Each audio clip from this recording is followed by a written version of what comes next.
Ang Bionic o kilala bilang visual prosthesis ay isang revolutionaryong aparato na ninisinyo upang maibalik ang paningin sa mga taong bulag.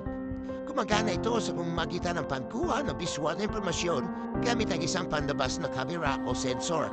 Pinaprosesa ito ng digital at pinapadala sa utak gamit ang electrode na tinanim sa retina, optic nerve o direkta sa visual cortex. Ngayon doon sa punto ng agham at pag-asa, kung saan ang mga teknolohikal na pagkat ay minabago ang minaharap paningin.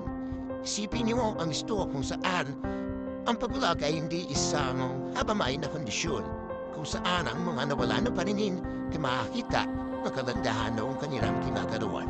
Ito isang at ang disipla. Ito ang pangako ng Bionic Eye.